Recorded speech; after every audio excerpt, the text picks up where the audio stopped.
Hi, Jason Frausto for TennisUnleashed.net, and today we're going to cover something on the forehand that's a technical change from a pro, and that's a technique change in 2016 on Andy Murray's forehand. Now, I'm going to walk you through the old forehand from 15 and 14 and 13 and show you some footage of the 2014 forehand, but I'm going to explain the differences between his 2016 forehand and the one from previous years. So basically from this position like this, he would split and then come from here and then tend to curl his arm back behind him and almost break the plane of his back here, where you could see the arm on the opposite side of his back on his forehand, which leads to a more circular swing path to the forehand, less racket head speed, more pushing and less acceleration.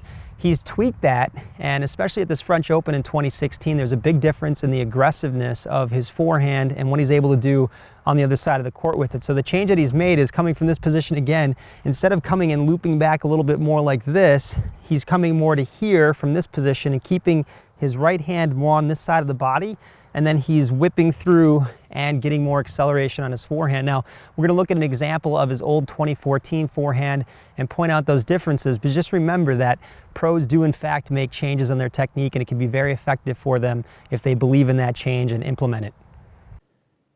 So here we have a really good video with Andy Murray on the right and Federer on the left without their rackets, and we can really focus on the hitting hand and how Murray breaks the plane of his back early on in his swing, and Federer maintains that hitting hand position on the right side or chest side of his body, which means a shorter swing with more racket head speed. And that, again, is something that Murray has implemented here in 2016, which has led to a lot of his success at the French Open and will beyond. But at this point back in 2014, he had a considerably more circular swing.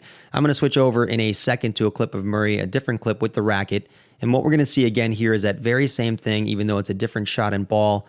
Andy breaking the plane of his back, taking the racket now and pointing it directly straight back towards the back fence, instead of keeping the racket tilted more off to the right side with that orange arrow position that would be more desirable, more like a Fed or Nadal, and then accelerating and coming through to contact. So what you can learn from this video is that even at the highest level, the pros are willing to make tactical or technical changes to help their games, and that's something that you want to do with your game as well. Not only are you going to see better results, but it's going to make the game much more fun for you overall while you're competing. You can find a lot more enjoyment and improvement in your game.